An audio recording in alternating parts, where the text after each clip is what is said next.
à la séance. Bienvenue à la réunion. Welcome to this meeting of the Public Accounts Committee. And the motion adopted by the committee on Monday, April 24th, 2023. The committee resumed its study of the Pierre Elliott Trudeau Foundation. I'd now like to welcome our witness joining us by video conference, Mr. Mel Kapp, as a professor. We've never met, sir, but it's nice to see you, and thank you for joining us today. Mr. Kapp, I understand you have an opening statement. You have the floor for 5 minutes. Over to you, please. Unmute, Mr. Kapp. You know, the most oft stated words since COVID have been, you have to unmute. Thank you. Merci, Monsieur le Président. Thank you, Mr. Chairman. I worked within the public service for over 30 years. Of Deputy Minister by Prime Minister Mulroney, and then served as Clerk of the Privy Council to Prime Minister Chrétien. And I continued to serve as High Commissioner to the United Kingdom in the first government of Prime Minister Stephen Harper. I am now actually not a professor, although my students call me that. I am titled a Distinguished Fellow at the Munk School of Global Affairs and Public Policy at the University of Toronto.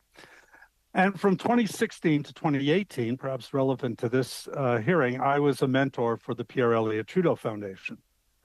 I originally declined to accept the committee's invitation to appear in committee on the matter of the Pierre Elliott Trudeau Foundation because I felt I had nothing to contribute to the committee's study of the matter. When the committee requested a second time, I agreed to appear. However, I do not want to disappoint the committee. I still believe I have really nothing to contribute to the committee's understanding of the issue. Quand même, j'étais le greffier. Just the same, I was the Clerk of the Privy Council from January 1999 till June 2002, during the period where the foundation was created. Prime Minister Pierre Elliott Trudeau passed away in September of 2000. I was indeed clerk, and as the government considered how to commemorate former Prime Minister Trudeau, I postponed cabinet consideration to allow for the preparation of alternatives and a more structured and disciplined deliberation of the means of honoring the deceased former PM. After that, I believe that the Industry Department, Canadian Heritage, and the Treasury Board Secretariat would have worked on proposals. To the best of my recollection, I had no further involvement in the creation of the foundation or the government's relations with it. I was preoccupied with the preparation for a transition of government with a pending election, then the implementation of the new government's agenda, and then, most unfortunately, the closed border with the United States and everyone else, the closed airspace after 9/11, and the decision to send troops to Afghanistan. I was involved with the preparation of the budget and the speech from the throne. As far as I can recall, I had no further consideration of the Trudeau Foundation. On February 20th, 2002, the then Minister of Industry, Alan Rock, announced in the House the creation of the scholarship program under the aegis of the P. Trudeau Foundation. I left Ottawa in June of that year, of 2002. Apparently, I'm told the government ultimately signed a contribution agreement with the foundation in May of 2004. And by that time, I'd been in London as High Commissioner for 2 years. Now, in addition, from 2016 to 2018, I was a mentor for 2 PhD students who were fellows of the foundation. One was a pediatric oncologist at Sick Kids Hospital in Toronto, working on a PhD in public health at McMaster University. And the other was a student from Oshawa working on his PhD at Oxford University in public health in West Africa. He now has his PhD and is a departmental lecturer at Oxford University. And he recently told me he hopes to find an academic position in Canada in the next year or two. These 2 young men of extraordinary talent and promise were typical of the fellows I met at the foundation. They give me great hope for the future of Canada. I've now told you pretty much everything I know about the Trudeau Foundation, but I'm happy to answer questions about the foundation if I know anything about it that might help you. Thank you, Mr. Chair. And thank you, Mr. Cap. And I have to say, yes, I've been a fellow, never a distinguished fellow. So I appreciate that correction from your side as well to make sure we get your title correct. And look, and I appreciate what you had to say, and all we ask is that you attempt to answer our questions as straightforward as you possibly can, and we'll take it from there. So bells will go. I'm going to try to get through at least the first round prior to voting. So there might be a pause. Mr. Cap, and then we'll resume things after votes. I think you know the system here. We sometimes have these speed bumps during committee, but we will proceed as best we can. Without further ado, I'm going to open things up with the Conservative side. I'll start with Mr. McCauley. You have the floor for 6 minutes, please. Thank you. Mr. Cap, thanks for joining us today, and I appreciate your opening statements and your comments about perhaps some difficulty in answering. But I certainly appreciate what you can offer on your extensive experience. Just curious, like, the foundation falls under the Accountability Act. I'm just wondering if you have thoughts on what would have changed for obligations they might have pre and post and that, and what kind of the government structure, were you involved in any way or had any feedback or learned anything about the governance process with the foundation? So I'm going to speak for what I know, but I'm not the authority on this. But my understanding, and I did see Mr. Nubley's testimony before the committee earlier in the week, and I would just add a precision to the way he characterized the status of the foundation. He said that it was within the portfolio of the industry department. Actually, it's incorporated under the Not-for-Profit Corporations Act. And my understanding is that it actually is not subject to the Accountability Act. What it is subject to is a contribution agreement between the Department of Industry and the foundation. But beyond that, I really don't know much more about it. And when I was at the foundation, I did participate in a couple of events, meetings that we had with fellows and with mentors.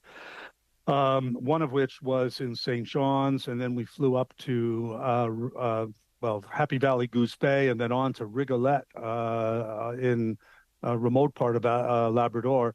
And at that time, my understanding was that the members of the corporation elected the outside board members. That's really all I know. Yeah. They actually are covered under the Accountability Act, and oddly enough, they're subject to access to information requests. When you were as a mentor, were you a mentor at all at the same time as Stephen Kakfwi? I believe I had known Mr. Kakfwi before when he was premier of the NWT. I think he was at the St. John's meeting I mentioned. Okay. Are you aware of the sexual harassment suit against the foundation? Only from what I heard you. Only what I heard you raise at the committee. I'm not aware of anything more. Let me ask you. You mentioned you were a mentor to 2 students, and I think it's phenomenal. Are you aware of the rather over-the-top paperwork involved, including contracts? I understand it's a 60-page agreement that students have to sign, giving up a fair amount of their rights. I don't know. I looked for the contribution agreement between the government and the foundation online, and I came across that rather the agreement between the foundation and the students. But other than that, I don't know anything about it. So you're not aware of the 2 students you mentored having to sign such forms? I know they had to sign something. I don't know what it was. Yeah. Apparently, it's about a 60-page agreement that limits a lot of their rights for protection under such issues, and also to perhaps to speak out or hold the foundation legally accountable and liable for any actions they take. I'm curious, like, if you look at, say, the Trudeau Foundation as it's set up, based on your experience, your rather extensive experience, how would be, there's a fair amount of taxpayers' money, $125 million, which is about $206 million in today's dollars, so getting up there. How would you propose that parliamentarians would hold perhaps the board accountable for that money, their actions? And the reason I ask that, I look at the scandal with Hockey Canada, which is not a government organization but receives government money, the same with Gymnastics Canada. And I see parallels in a way between the actions of the two, taxpayers funded. How would you think, in your experience, parliamentarians should hold them accountable for that money? So with all due respect, sir, I think you should hold the government to account, first of all, but that the contribution agreement, which was signed between the government and the foundation, should be the means by which they're held to account. It's a subtlety and it's a small point, but it's not an insignificant one. My only failing is I spent much of my career in the Treasury Board Secretariat and spent a lot of time worrying about exactly these issues. Given that the federal government was giving so many grants and contributions, whether it was in sports, as you noted, or in the case of scholarships, we need to have a way of, or the government needs a way of holding them to account, and Parliament needs a way of holding the government to account. Concerned about that is never a failing, sir, so thank you for your concern. I will agree with you there. Now, we've heard... Very briefly, Mr. Keller, you're actually out of time. You know, so I'll save it for the next round. We'll Thanks, come back. Mr. Cap. Mr. Fragaskatos, you have the floor for 6 minutes, please. Thank you, Chair. Thank you to Professor Kapp for being here. Sir, you have added to the record now in terms of experiences working with graduate students at the Trudeau Foundation, or through the Trudeau Foundation, I should say.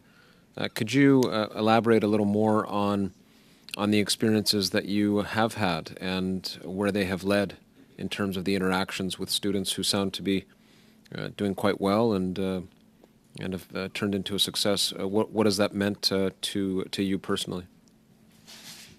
It was a wonderful experience. These two young men, and frankly, I think most of the fellows were women. I just happened to have two young men as mentees.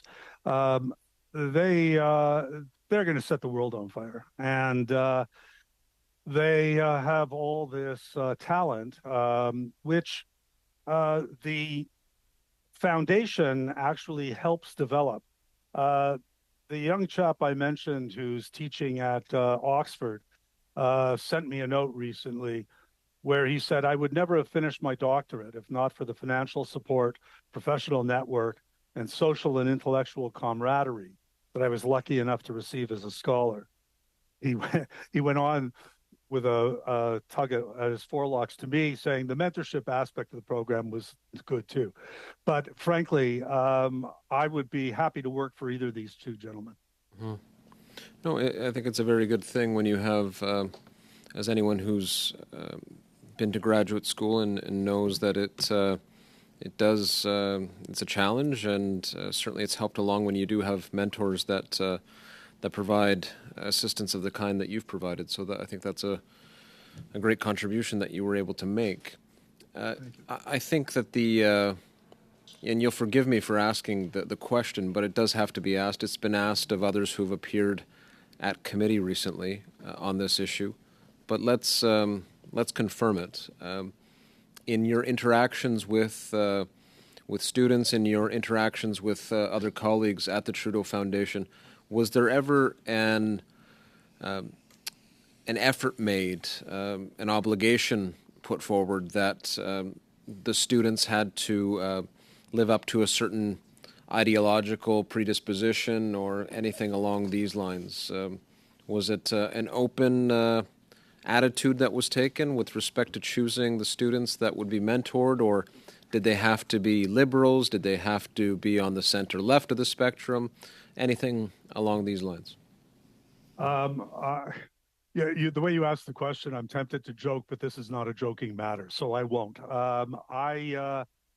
No, there was no understanding or incentive or pressure for students for the scholars to be of any particular background. There were several of them that I met who I thought were too far to one side or too far to the other. And in fact, I should say, and too far to the other. But that was my personal view. And they were a diverse group, and I mean diversity in the very broadest sense, and whether it was gender orientation or gender itself or ethnic background and political views. I give you an example. There was a seminar I went to with a bunch of the fellows and a couple of scholars on MAID, medical assistance in dying. And actually, Rob Oliphant, the parliamentary secretary, gave a talk. Although he was in opposition at the time, and I got a real sense that there were people around the table who were all on all sides of this issue, and that's the way it should be. No, I take your point, and graduate students are known to hold strong views one way or the other, as you put it. But there's nothing wrong with that either, in terms of their politics and the like. Can I also ask you, Mr. Kapp? We've seen this happen with other organizations before, where issues have become politicized to the point where they have led to the, if not the outright end of an organization that's done good work. Something very close to it, something approximating just that. Do you worry about the Trudeau Foundation ceasing its operations even? Or if not ceasing its operations, being debilitated in terms of its ability to carry out the work that it's done in the past? I know that the students that they have been assisting certainly must look at all this with enormous regret and worry. Is this something that you would be concerned about and perhaps even caution parliamentarians to tread carefully, because there is responsibility here that extends well beyond politics and does impact the lives of students that are set to do some extraordinary things? It's not my place to tell parliamentarians how to do their job. However, let me do that anyway. I think this is a serious issue.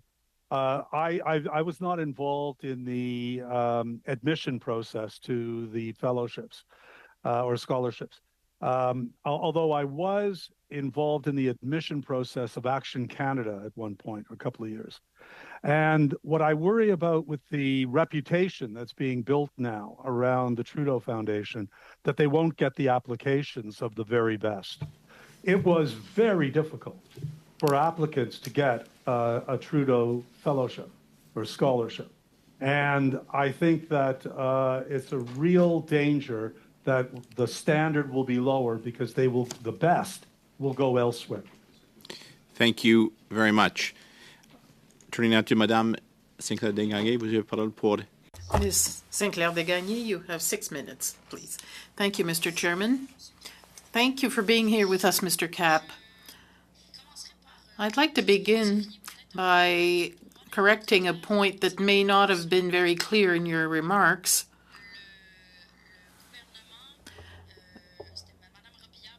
It was Ms. Robillard, President of Treasury Board, supported by Mr. Goodale, had tabled the money for the Trudeau Foundation on March 19, 2002. That's when it was decided in the House and voted on. I'm curious to find out what you're talking about in 2004, a contract signed in 2004. Apparently, it was in 2002 that the foundation was officially created with the fund.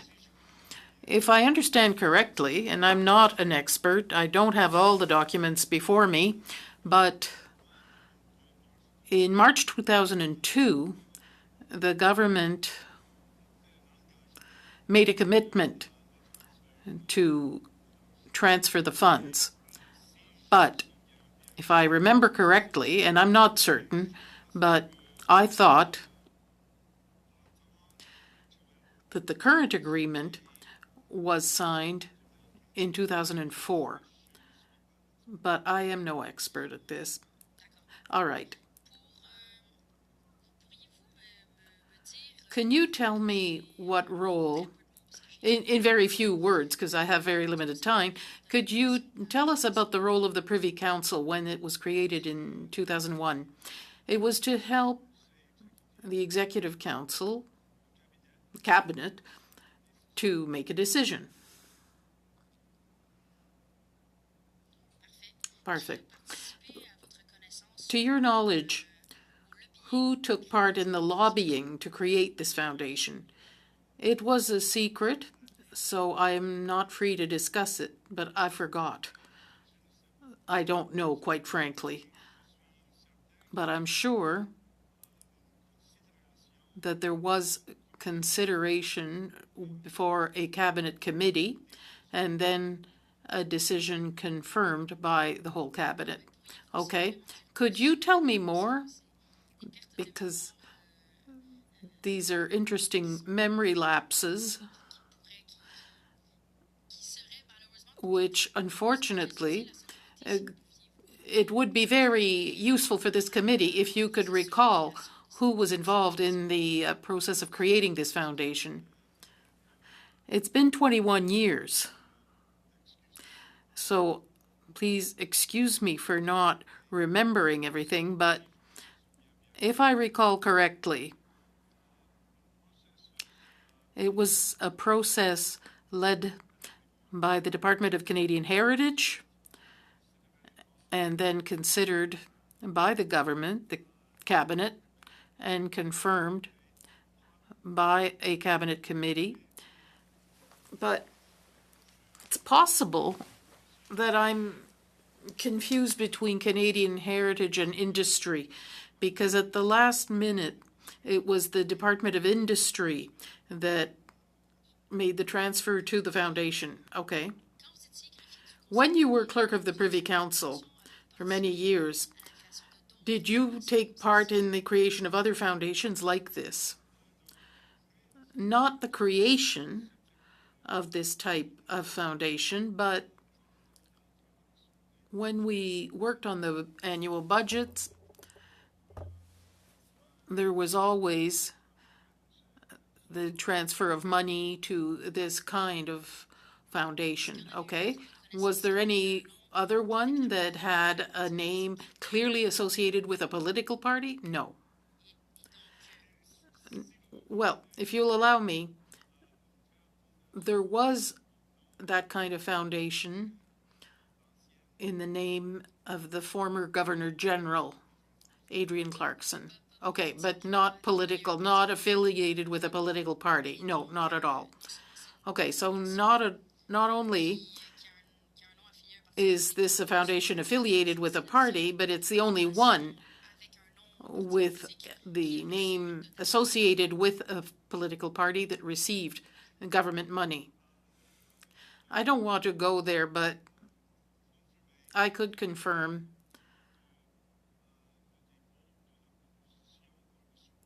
there was a proposal tabled by Mr. Rock with support from the official opposition, the Canadian Alliance, that supported the donation of $125 million.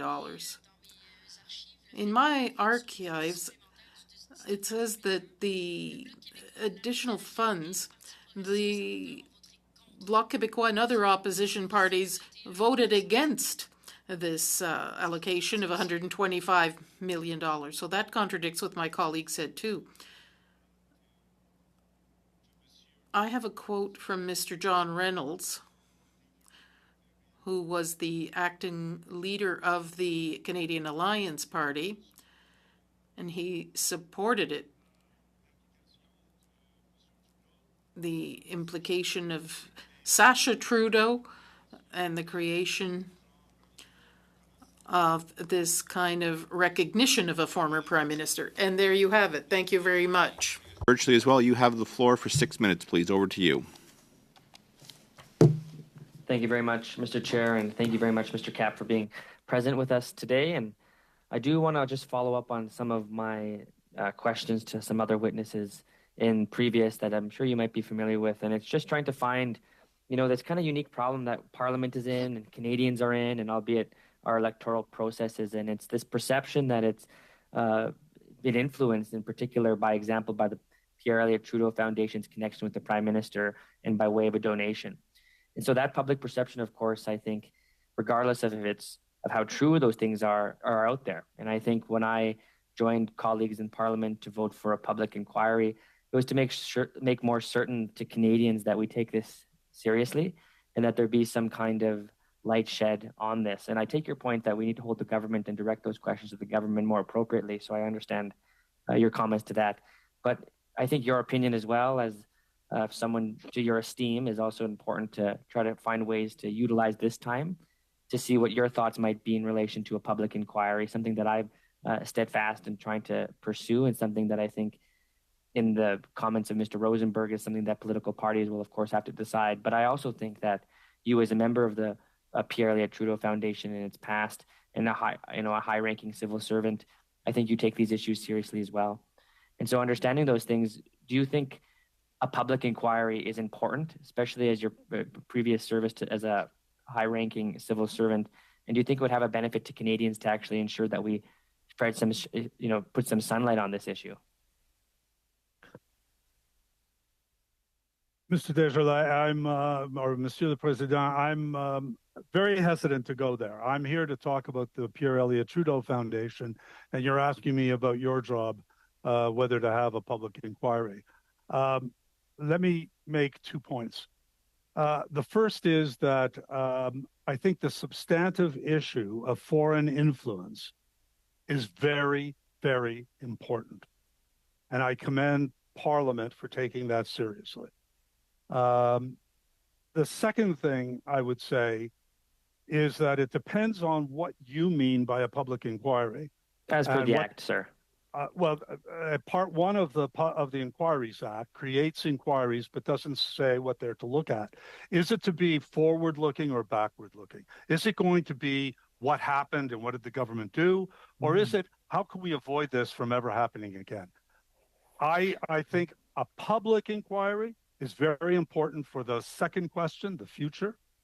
I think a public inquiry is inappropriate for looking backwards. And that's because I think the leaker, he's not a whistleblower, he's a leaker, violated the law.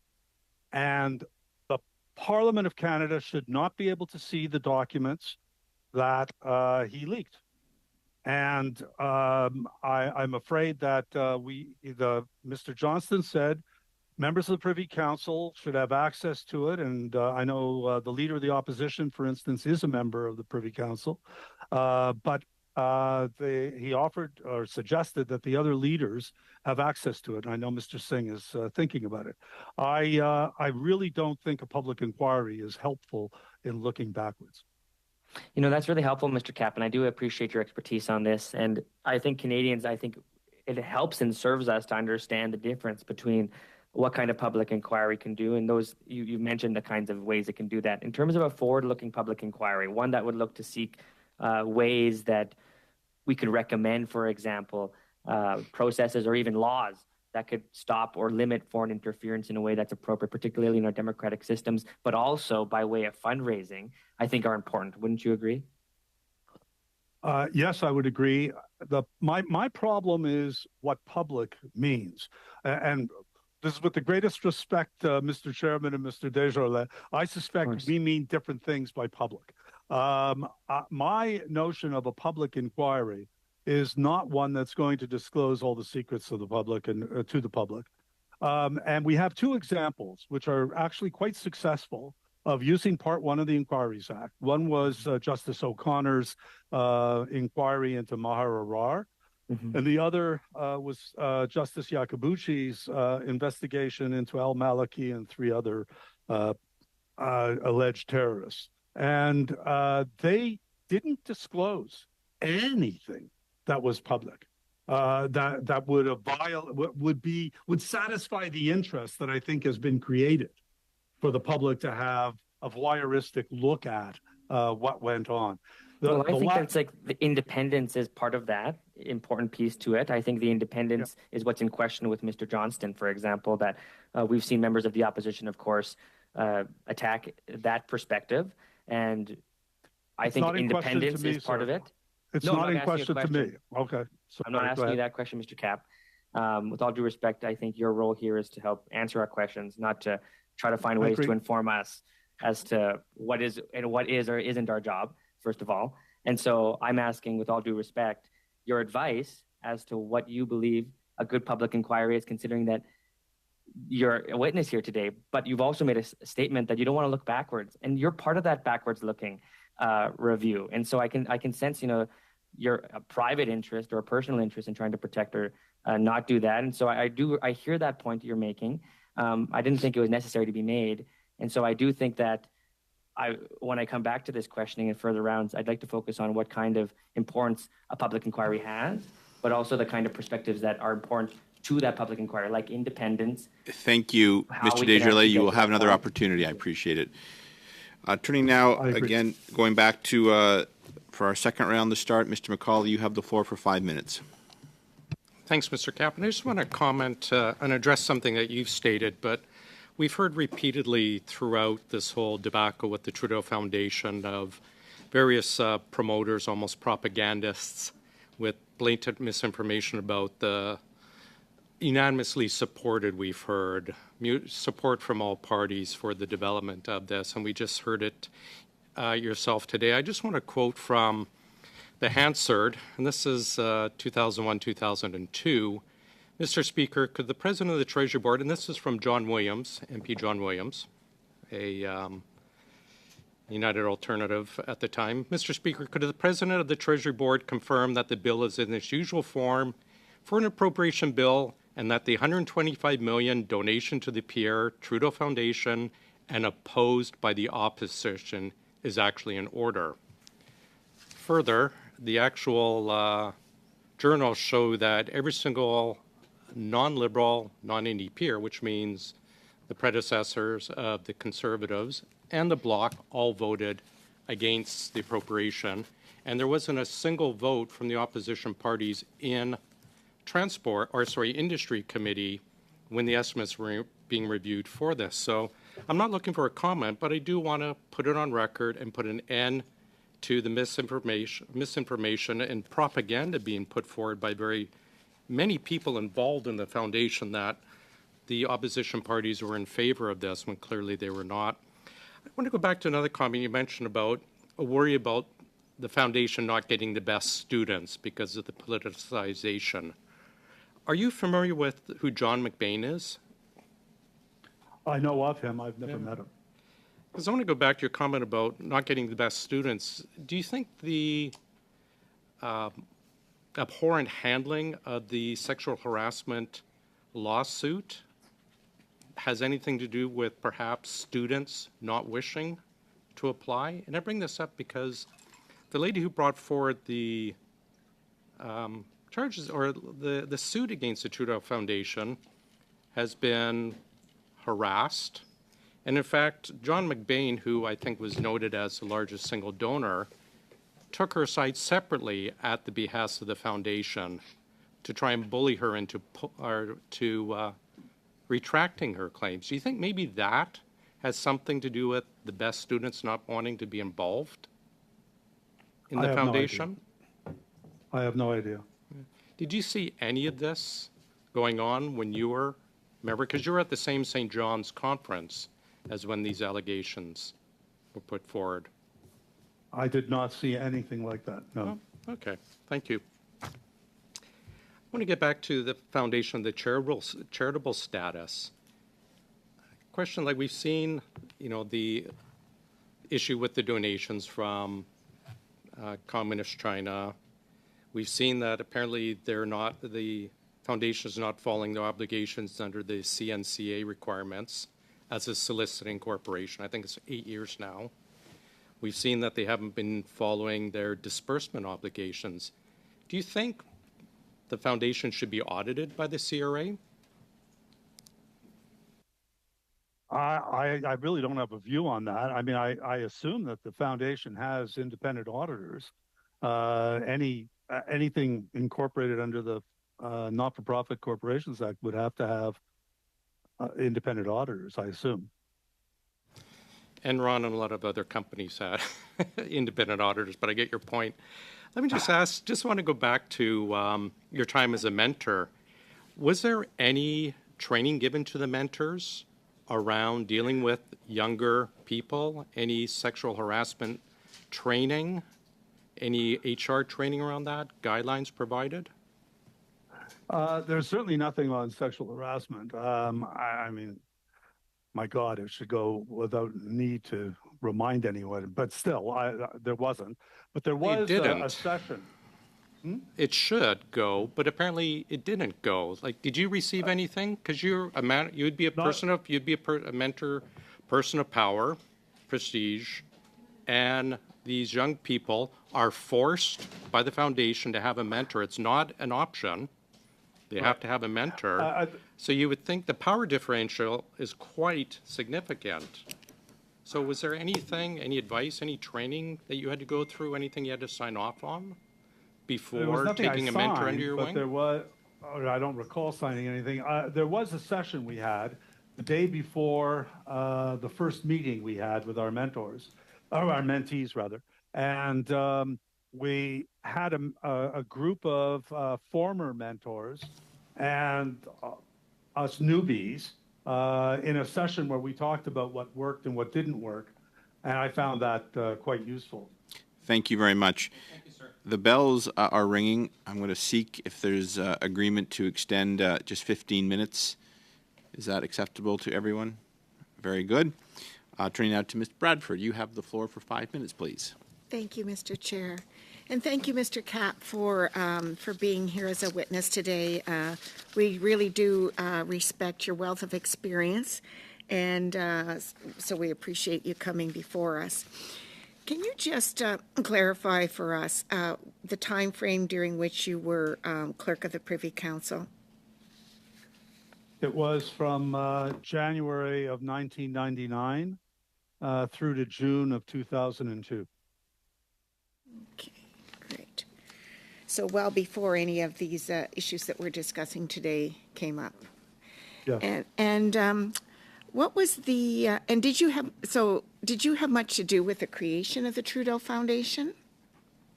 Well, as I said in my opening remarks, when the Pierre Elliott Trudeau died, there was a couple of people who wanted to do certain things in commemoration. And all I did was make sure that there was going to be a structured and disciplined process to assess alternatives and come up with what the government wanted to achieve the government's objectives. And what was the purpose of the founding of the foundation? Well, what I think sold the argument about creating scholarships, so I'm going to put your question about the foundation aside for just a sec, but the idea of doing it as scholarships was seen to be a very apt commemoration of Pierre Elliott Trudeau, the person, and his previous law professor experience, etc. So, but then the foundation, I think, became and again, I wasn't involved in that part of it. My guess is it became a convenient vehicle to do it. It's achieved its mandate over the years? I've been very impressed with the quality of the people and the people who have been rejected from being admitted, who were very, very good. And the people who got in were even better. Okay, thank you. Now, we heard from Mr. Rosenberg that the foundation is entirely self-governed and that the rules were changed in 2013 to remove any role for the minister to name directors to the board. In fact, it's my understanding that the Government of Canada has not appointed anyone to the foundation or its board in more than 20 years. Would you agree that that's the case? I have no idea. We also heard from Mr. Rosenberg that in 2014 and 2015, when the foundation was receiving the donation, almost everyone in Canada, including the previous Conservative government, was optimistically working with China to advance relationships. Would you agree that that was the general consensus during that time in Canada? Very much so. When I was clerk, the then Prime Minister Chrétien would take almost an annual trip to China with premiers and with business leaders. And all of this was in aid of trying to promote both investment in China and Chinese investment in Canada, but also trade. Okay, thank you. So you're listed as being a mentor for the Trudeau Foundation. Can you please elaborate what being a mentor means in terms of the foundation and its work? The mentorship is vis-a-vis an individual scholar. And so I mentioned that I had two different scholars. One was early in his academic career. The other was already an accomplished pediatric oncologist. He was still, in his early 30s, but he was doing his research on public health in Canada. And the other one was doing research on public health in West Africa. And so their needs were different. And so my role was to both give personal advice and professional advice. One of them, I won't say which, had a challenge with their thesis supervisor. We discussed how to handle that, how to deal with it. Another one had family issues. We discussed that. So it really depended on the individual. So kind of a lot of problem solving and coaching, perhaps? Yes. Do you have any examples of the work of the foundation that it's done to improve Canada's post-secondary research or assist Canadian researchers in achieving their potential? Can you give us a couple of examples that stand out in your mind? I mentioned the MAID conference, seminar that I was at. In addition, I think there were others where researchers doing similar kinds of research or research in similar areas would get together and the foundation would bring them together. The other thing was that the foundation had outreach as an objective and trying to both get the scholars used to dealing with decision makers and get decision makers used to relying on scholars, the scholarship. Et voilà, merci beaucoup. Thank you very much. Turning now to, encore une fois, Madame Sinclair. Ms. Sinclair de Gagné, please. You have 2.5 minutes. Thank you, Mr. Chairman. Mr. Kapp, who asked that the foundation bear the name of the former Prime Minister? I don't know. That was the objective, to recognize the former Prime Minister. Did somebody ask that this foundation that would receive public money bear the name of a former Prime Minister? I'm sorry, I missed the beginning. Who specifically asked that this foundation bear that name? I don't know. In your experience, when you took part in the creation of a foundation like this, did it seem fair to you that certain criteria and commitments be made by this foundation that received public funds? Should it respect certain commitments and criteria? Once again, I don't have an opinion on that. I see. As a former clerk of the Privy Council, you don't have an opinion on whether a foundation that gets public money should have certain commitments? They have a commitment according to the contribution agreement. And that's what we should insist upon in terms of performance. Okay, but in your experience, I understand that you were no longer clerk of the Privy Council when the contribution agreement was signed, but did you take part in similar things for other foundations? No, not to my recollection. However, would you feel that it's fair and appropriate that if criteria or commitments written into a funding agreement are not respected, a foundation could see its initial funding revoked? I don't know. That's a legal question, I imagine. Well, legal, or rather equity and ethics, yes. That's your job, madam. Yes, but I'm asking your opinion as a person who served for 20 or more years in the public domain. If there had been the theft, let's say, of this money or something completely against the objectives, yes, but frankly, all I saw was consistent with the objectives of the foundation. Okay, that's it. Thank you very much. Floor again for 2.5 minutes, please. Thank you very much, Mr. Chair. And Mr. Cap, I do want to refer to just something you mentioned that I found to be interesting, and a distinction that you made, which I also want to know why you think that distinction exists. You made a distinction between a leaker and a whistleblower in reference to your comments about the allegations of foreign interference and participation of that by the Pierre Elliott Trudeau Foundation. That's a kind of evidence that I find to be quite interesting, and a kind of perception and perspective that I think is very interesting. Why do you say that?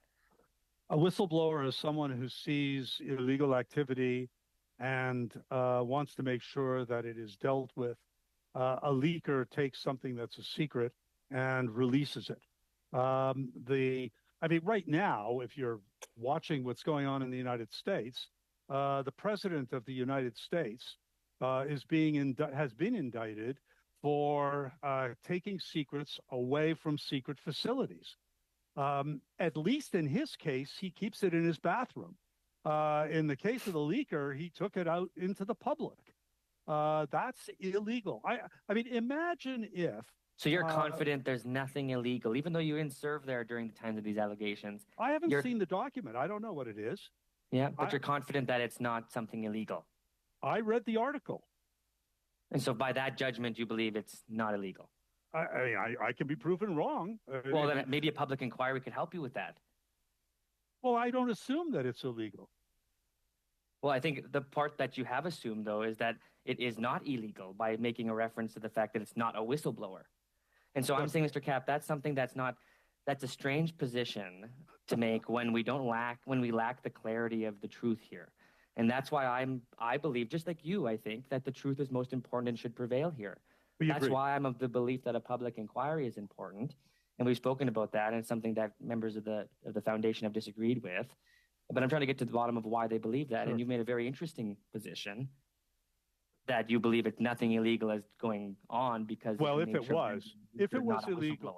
was illegal, Bob Fife and Steve Chase deserve to have their licenses to be journalists removed, which they don't have any anyway. But I mean, if they found something illegal, they should have written about it. But the only thing they found illegal was that this individual released secrets that are illegal to release. Imagine if the journalist had written, "We're not releasing the identity of the source because the pedophile would be subject to a prosecution under the criminal code." You wouldn't accept that. And thank you very much on that. I suspect we'll come back to this. Turning now to Mr. Cram for the last 5 minutes, and then we'll go off to vote. You have the floor, sir, for 5. Okay, thank you very much, Mr. Chair, and thank you to Mr. Cap for joining us today. Let's rewind the clock to 2002. What I find so interesting about this particular organization is that the initial grant was not for a specific project. This was for an endowment that would exist in perpetuity. Are you aware of any precedent for the federal government creating such an endowment? You mentioned the Governors General earlier in the meeting. Again, those were similar in some respects, in the sense that there was an endowment created for the Canadian Citizenship Institute, I think it was called, that was created as when Adrian Clarkson stepped down as Governor General. There were also a number of other, and my memory fails me here, but we got into a parliamentary dispute because the Governor General didn't like the government giving out money at the end of the year. And you may recall that when there was money left over at the end of the year, the government would look around and pay down debt. But every now and then it would take a lump sum and give it to an institution. I forget what examples there were. I should have looked it up before I came to you today. But that was a dispute where the Auditor General, I forget what I said, the Auditor General disputed that the government should be able to give that money away at year-end spending. Okay, so let's take. You mentioned Adrienne Clarkson and her institute. Are directors from that institute appointed by Adrienne Clarkson's family, to your knowledge? That is my knowledge. That is, to the best of my knowledge, the case. There was an institution created, and then it perpetuates itself. Okay, so with that, with Adrienne Clarkson's institution or the Trudeau Foundation, when these institutions were being set up, was there any concern ever raised about the governance structure, about having one particular family appoint directors in perpetuity? Not that I'm aware of. I mean, again, go back to I was involved in the Canadian Partnership Against Cancer. I was on the board. I was vice chair for 5 of 6 years on the board. And that was created by the Harper government. And there was one board member who was appointed by the government, and the rest were all appointed by the members. And the board itself would take off the hat of board member and be a member of the institution. Now, on the Public Accounts Committee, we deal with reports from the Auditor General on a regular basis. Mr. Krim, I'm actually going to pause it right there. I agreed to 15 minutes, and while you have 2 minutes left, I think I'll just pause it there.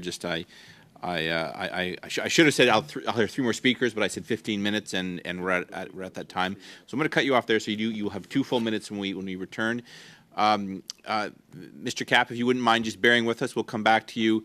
I hope within 30 minutes. I think there's just a single vote, so I'm going to suspend this meeting. Yes, Mr. Desjardins, do you have a point you'd like to raise? Yes, with unanimous consent, maybe we can just allow just 2 minutes to finish for Mr. Cram. I'll look to see if I have it, but I had agreed to 15. Well, I have a guest coming to dinner in 1 hour. Very good. All right. What are we having, Mr. Kapp? What are we having? Yeah, send it up. I will suspend this meeting. We'll see you back here as soon as possible.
Okay, thank you very much, Mr. Chair, and thank you, Mr. Kapp, for staying with us.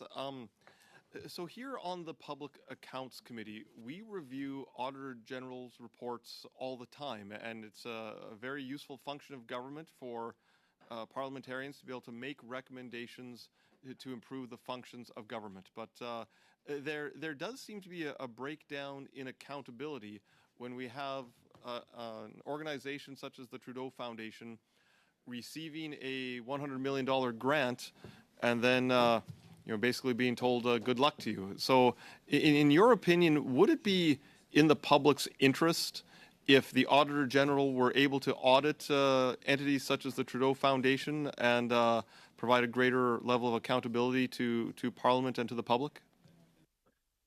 This is one of the issues I wanted to raise, Mr. Chair. So in response to Mr. Cram, let me say no. This isn't something that I think would benefit from that, but let me explain why. When I was president of the en répondant à Madame Sinclair-Desgagnés, il m'a manqué quelque chose. No, I was asked something that I should have answered. President of the Institute for Research on Public Policy after I left the government in Montreal. The IRPP was created in the government of Pierre Elliott Trudeau. He created a little inquiry, if you will, but it wasn't a public inquiry. But it was a piece that came up with a report, a task force that said there should be an Institute for Research on Public Policy, like the Brookings Institution. And IRPP was created. And IRPP was given $10 million by the government at the day. And I said to Madame Sinclair-Desgagnés that I couldn't remember any other kind of institution, and yet I was the president of one of them. So I feel guilty about that. But the fact was that we were an institution that was created by government. There's another one, and again, I was involved with, although it doesn't have the money from the government. And I've been drinking from the Canadian Blood Services cup that I have been using. I was the chair of the board of Canadian Blood Services for 4 years. And it was created, as we unfortunately can recall, after the tainted blood scandal.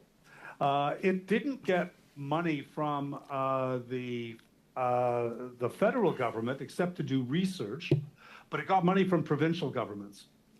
But there was an obligation to have an independent auditor. I go back, Mr. Desjardins was emphasizing independence. It is an independent auditor, but it isn't the Auditor General. So that's my answer, Very Mr. good. Krim. Thank you, Mr. Cap. Appreciate that. Turning now to Mr. Sidhu. You have the floor for 5 minutes, please.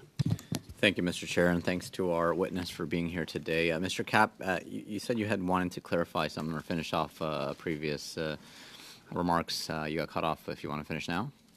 Well, it was actually, again, for Madame Sinclair Desgagnés, there would have been a process. Il y avait un processus devant le... There was a process before Treasury Board that was dealing with contributions. Back to Mr. Desjardins. I'm the one, curiously, defending Parliament here. I'm telling you that Parliament has created legislation which has to be respected, and that is the Security of Information Act. And I want to make sure that no public servant takes it upon themselves to make a judgment that they know better than Parliament. That's my point. Thank you, Mr. Sidhu. Thank you, Mr. Cap. And you mentioned public servants. It's National Public Service Week, so I want to take a moment to thank you for your service to Canadians and all of our public servants. Mr. Cap, with your wealth of experience in the Canadian public service, I wanted to know if you had any advice you would provide to parliamentarians regarding how best to protect elections and Canadians from foreign interference, especially in your previous roles. I'm tempted to say if I did know, I wouldn't tell you. I'd create a company to do it. That's a big question, and I don't really have a simple answer. However, I do think this is a fundamentally important question about the future of democracy, and in particular, democracy in Canada. So and that's why if there's a disagreement, and I don't think there is between me and Mr. Desjardins, it's really over this point about being forward-looking. And I think it's important for Parliament, and I don't know, I think it's probably the Procedures Committee or Public Accounts or Ethics, where you're all looking at the Trudeau Foundation, and I would hope that you're looking at how to protect the integrity of our elections. Fundamentally important.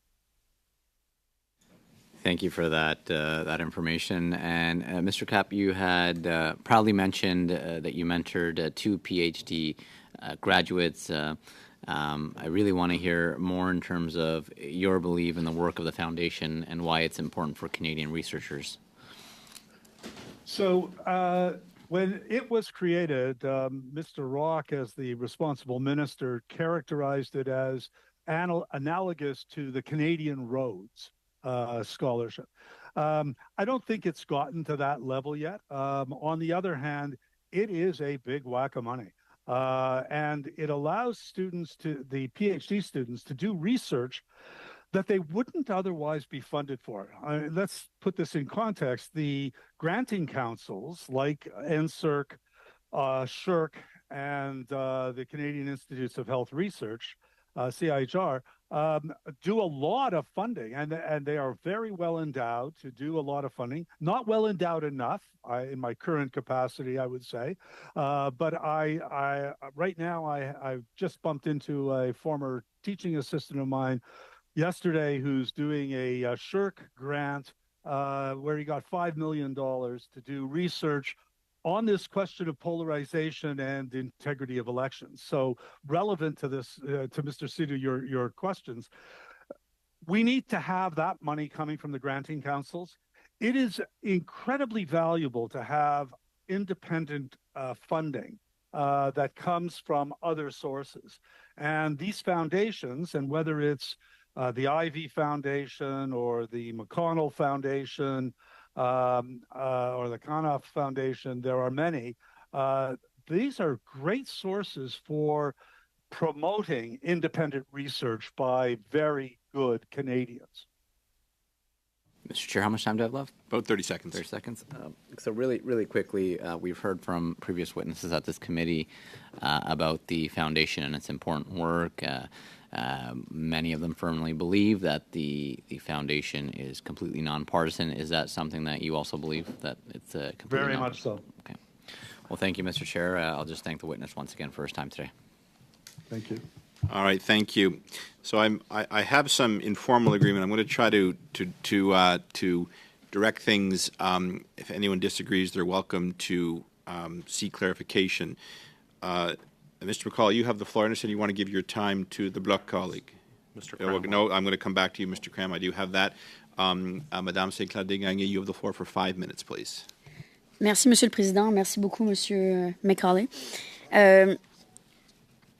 Toutes les fondations que vous venez de nommer, là, Monsieur Cap, la Fondation McConnell, évidemment, il y en a beaucoup d'autres, la Fondation Marcel et Jean Coutu, la Fondation Molson. Toutes ces fondations, vous l'avez dit, ont un rôle important. Une seconde, s'il vous plaît. Now, can you hear the interpretation? Yes. So all of the foundations that have already been mentioned, thank you. So the various foundations like McConnell, Molson, Jean Coutu are named after individuals, but the Trudeau Foundation didn't get any money from the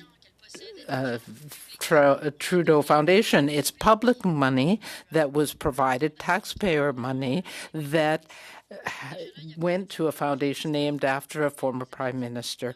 Maybe the objectives are noble, but the foundation is different in a major way. So I also want to follow up about the Public Policy Research Institute, the RPP. Why does that institute have the role it does with relatively little money, and and why didn't the money go to a foundation that already existed? Well, the foundation has a different purpose. The idea was to recognize the contribution of a former prime minister, so it was natural to include his name. But if the family wanted to recognize his work, why didn't the family create the foundation with its own money rather than putting public money into a private foundation? I don't think that the request came from the family, but rather from the public. But the family has played a big role, including their son and so on. So the public has been called on to put the money in there. And for me, there's something a little bit uncomfortable about that. The first board chair was involved in the process and probably created the governance structure. Who was that? I'm sorry. Roy Heenan, who was one of the partners in the Heenan-Blakey law firm, and he was the first chair. So he was one of the people who lobbied to have the foundation created? I don't know. I knew him at that time, but I don't know if he was involved in the creation. Well, when I asked you who pressured the government to create the foundation, you said that you didn't remember. No, it was Prime Minister Chrétien who launched the process to create the foundation in recognition of the contribution of the former Prime Minister Trudeau. So, okay, those. Now, I don't know if you have seen in the papers that the Trudeau Foundation has broken certain laws. For example, with Revenue Canada, And the foundation has to follow rules to keep its charitable status. If we look at the last 5 years, 4 of those years were ones in which the foundation did not comply with the rules under Revenue Canada to maintain its charitable status. If we look back at the origins of the foundation, the political affiliation of the foundation, can we not say that there has been favoritism in the treatment, preferential treatment? I don't have any knowledge of what you are talking about, but the chair or CEO who well, I know that we have obligations under the charities legislation, and we met those obligations. Well, you fulfilled those obligations, but are you surprised that over the past 5 years it has not met those obligations 4 of those years? Thank you. Thank you very much. You have the floor for 5 minutes, please. Thank you very much for coming and spending your time, your valuable time on this topic, especially when it doesn't appear that you are so involved. Thank you.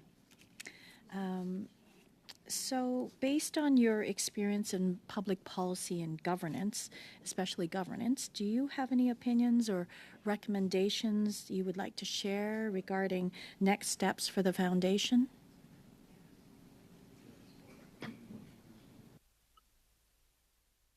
That's a tough one. Again, I'm not involved. I haven't been involved in the foundation since 2018. Given the controversy that is going now, I think the foundation, it is a worthwhile organization. It's doing very good work. I hope that it gets over this controversy in a way that allows it to reman its, reman is a not appropriate word, restore its membership of its both members and members of the board and the mentors and the next round of scholars.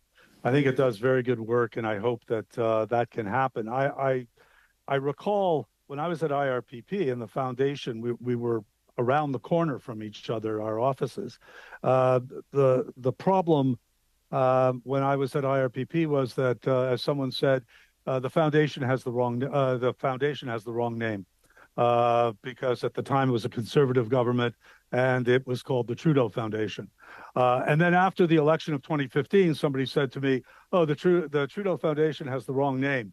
And it seems to me like you can never have the right name if you're the Trudeau Foundation. I think it has to get over that problem of having the wrong name, if you will. Going along the theme of the name, could you imagine the foundation without the name Trudeau? And do you think that there would be any controversy around donations or any allegations of foreign interference?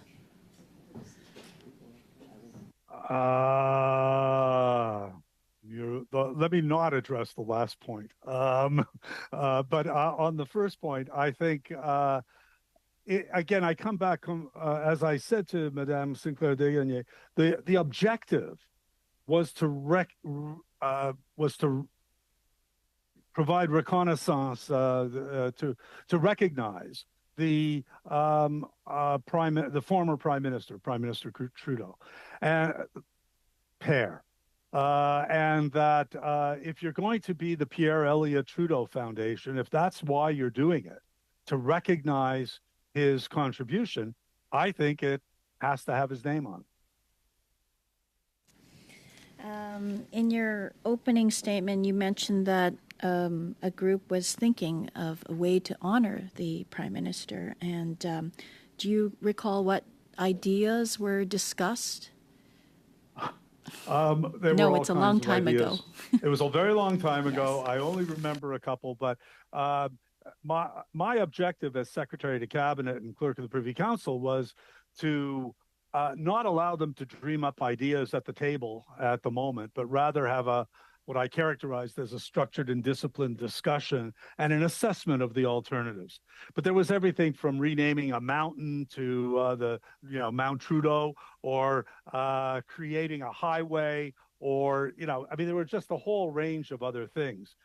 And I think the cabinet finally settled on it because, and I'm probably disclosing cabinet secrets here, although it's after 20 years, they came to this judgment because they thought it was apt to have a scholarship named in former Prime Minister Trudeau's name. So you talk about how you were responsible for the structure. What do you mean by the structure? No, I just mean the decision-making process. Okay. Several experts in foreign interference and members of the foundation have stated that the idea that a donation to the foundation could be considered as a calculated influence operation. I wonder about that, and just wondering, would you agree with this analysis? I would. I find it passing strange. If I had $1 million to spend on influence, giving $800,000 to Université de Montréal and $200,000 or $140,000, whatever it is, to the Trudeau Foundation, would be so indirect to make it ineffective. There are. Thank you very much. There you go. Thank you very much. All right. This time again, guiding along, Mr. Desjardins, you are going to be taking the Blocs 2.5 minutes plus your 2.5 minutes for 5 minutes. You have the floor, sir.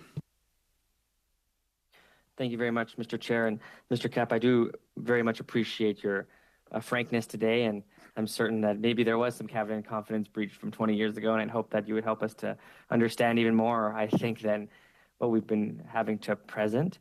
So I want to return now to the issue of perception, which I think is really the largest issue that I talk to community members with, and it's something I talk to Canadians regularly about. And I attempt to try to find a balance between what I believe to be hyper-partisanship, but also the truth. I do think that there is some happy medium in there to which Canadians can find a balance between what is the criticism of partisanship, but also the reality that you've also agreed to, which is that foreign interference is in fact true and it's happening. And every witness we've had in this committee has verified that fact. So I want to now return to, I just finished questioning you about CSIS, for example, the whistleblower or the leaker, for example, of, in your perspective, whichever it is. But I think it highlights how these issues are up for perception. Your perception of this issue is something different than I've heard from Canadians, and someone down the street, they all have a mix of issues. So to restore confidence in our democratic institutions, you've answered some really incredible questions about the nature of a public inquiry. There's, the nature of that public inquiry, from my own learning, at least, and with your expertise as a civil servant for so long, looking at a backward-looking public inquiry, a forward-looking public inquiry, and the question of whether or not some of these details should be released. You gave two really good examples of some justices that have administered public inquiries for the better outcome of Canadians, but also found to have concealed important documents of national security or privacy concerns of private entities. Should the Pierre Elliott Trudeau Foundation, for example, undergo a public inquiry that would, let's say, conceal all private documents for the purpose of privacy, at least to that ends, would it be, you think, at least in your own private opinion, of value to Canadians to at least have a recommendation to what you've just stated as those donations having little or no influence? So 3 quick points.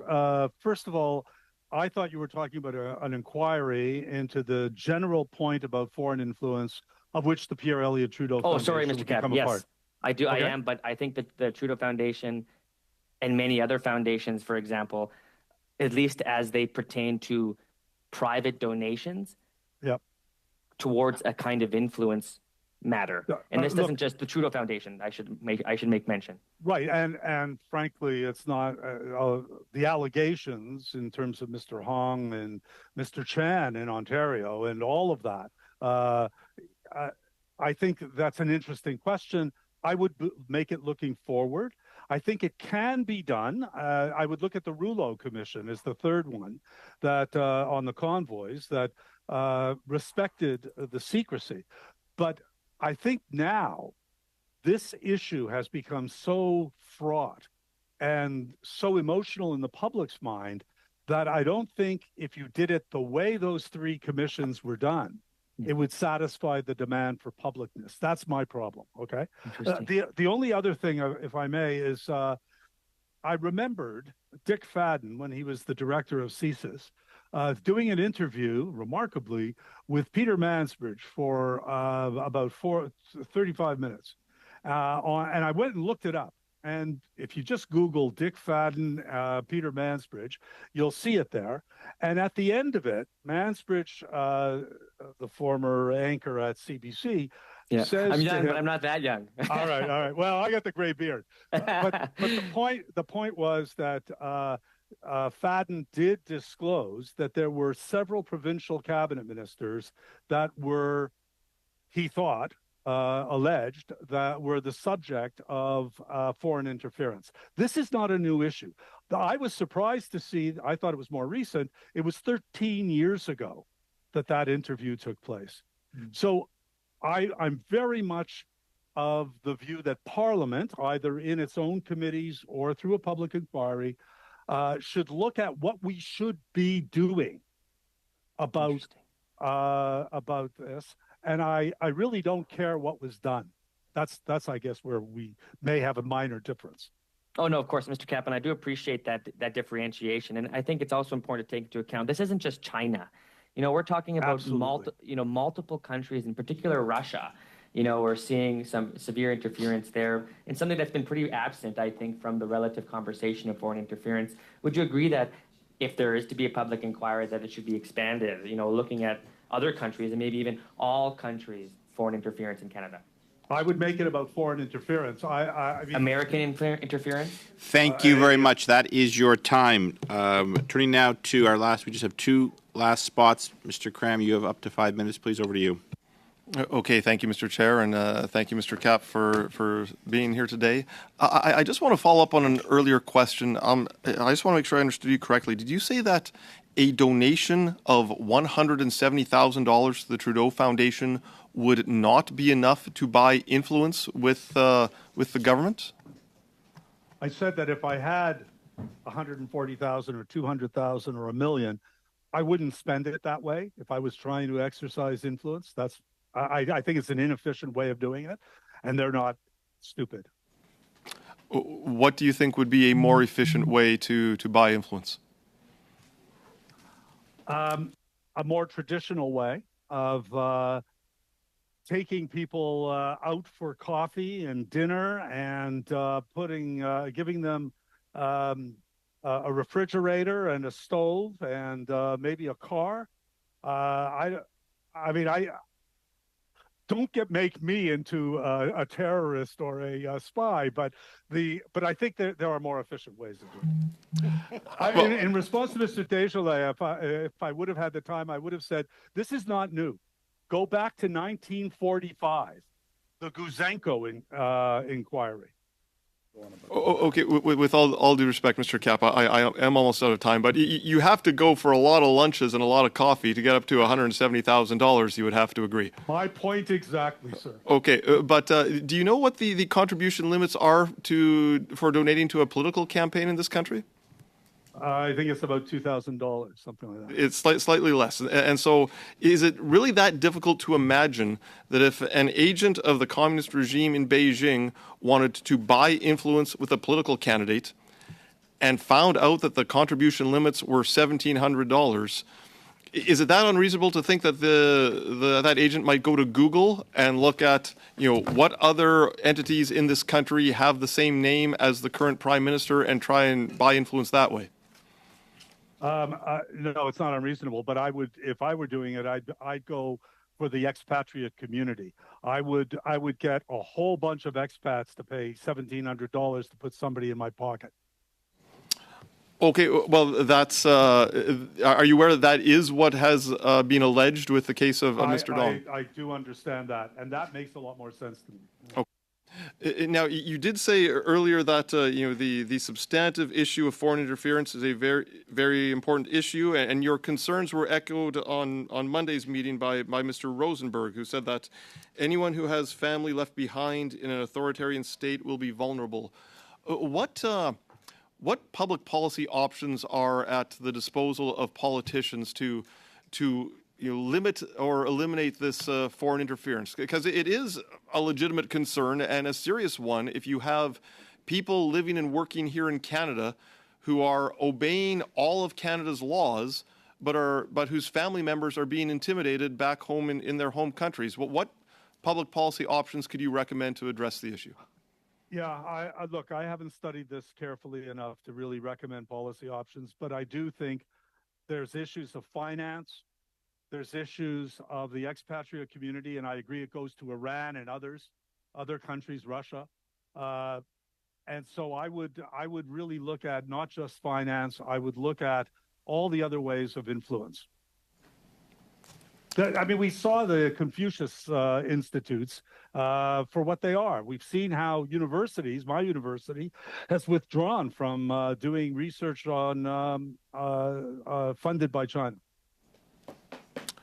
Okay, thank you, Mr. Cap. I believe my time is pretty much okay. So I see the chair indicates I do have an extra minute. So if, but when it comes to, okay, how do I want to say it? So, if someone breaks Canadian laws in Canada, that person is punished under Canadian laws. But if a person's family members are being intimidated back home, we've heard stories of someone makes a social media post in this country that is critical of foreign regimes, and then the next day that individual's family members get a knock on the door and told that they better shut up their family member or there'll be trouble.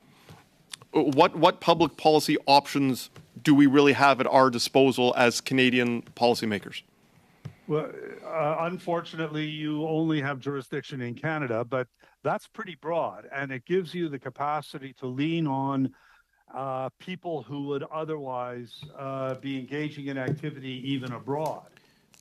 You can't make that an offense of what they do abroad, but if what they do in Canada is offensive, then you can go after them. I don't know how. Thank you very much, Mr. Cap. I'm going to have to cut you off. I do want to get you off to your dinner guests. The last questions is for Ms. Shanahan. You have up to 5 minutes, please. Well, thank you very much, Chair, and I too would like to thank the witness for appearing before us today and being very generous with his experience and expertise in this matter. Mr. Cap, you mentioned several other organizations, or institutes, foundations that were created during your time, on or about your time, by the federal government. Can you talk to us about the usual governance practices around the creation and then the ongoing monitoring of say, for example, the foundation, that Canadian Citizenship Foundation that was for Adrienne Clarkson's, to honor, I guess, Adrienne Clarkson's work, as well as the Trudeau Foundation. For example, why not have the Auditor General auditing these organizations? Well, again, it means that should the Auditor General be auditing the 5-Pin Bowling Association, because it gets a grant from the government as well? I think the answer is no. And but you should, and I agree with the principle, you should insist that there is an independent auditor, and there is, because the law requires it. So I just think that the example I had of IRPP, for instance, I was president. There was a $10 million grant. Originally, we had taken it up to about $42 million by the time I was president. But and we were living off the interest of that. We had an audit committee. The chair of the audit committee was a member of the board, and it was the former governor of the Bank of Canada. And then we had an independent auditor who happened to be Grant Thornton. And I think we changed it in my time, and just for the interest of keeping it fresh, went to another one of the big audit firms. So I think that's the way to make sure it happens. Well, thank you for that, because I think you have seen some of the previous testimony in this committee, if not just to review it, having to do with the receipt and deposit of this donation that was by an incorporated entity registered in Quebec. May or may not have been in foreign funds. I'm not going to get into all the details, but certainly there were questions around this deposit, and of course, subsequently, with the recent media attention, the foundation trying to return the money and what that meant. Having been a banker in my former life, I know that these things are not cut and dried, and not everybody has that kind of accounting attention to detail. But would you have been concerned about the auditors, the independent auditors in at the Trudeau Foundation, like just not doing their job properly, or indeed the accounting firm that would have prepared the financial statements? No, I wouldn't have been worried if it was an accredited auditor, and respected the public sector audit board's rules and regulations. And I think that's where you have to come back to. I had this curiosity. I will now disclose something I shouldn't, but the former governor of the bank that I mentioned was Gordon Thiessen, and he was also the chair of the public sector audit board. And so the auditor was subject to him, as well as him ensuring that the auditor was doing their job. Well, indeed. The Canada Revenue Agency officials were called before us as well, and members here were very insistent that the officials reveal whether or not they were doing an audit, and there's been many attempts to obtain the actual confidential tax information that CRA would normally hold. Do you have any concerns about this? Should the CRA just be providing this kind of documentation? I think it should be respecting the privacy of the audited person, personne morale, the corporation. I think that you have to have confidence that either CRA is doing its job or not. I think it's doing its job. I mean, I have no information other than I have confidence that it does its job. And judging by how it treats me, I know it does its job. Very good. Thank you very much. That is the time. Distinguished fellow Mel Cap, I want to thank you for your patience with us today. I hope your dinner guests you haven't stood them up too long. I'm going to suspend this meeting so we can go into camera.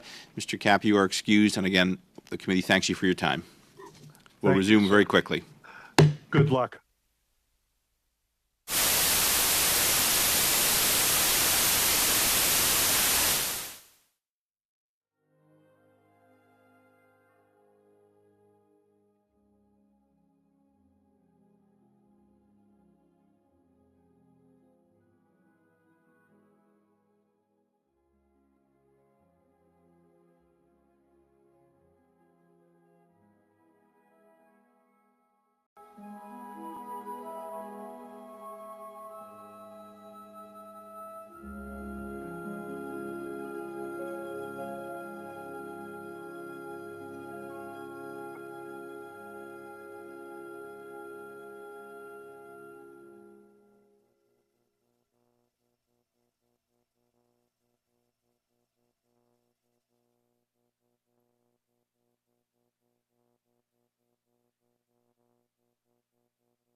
Thank you.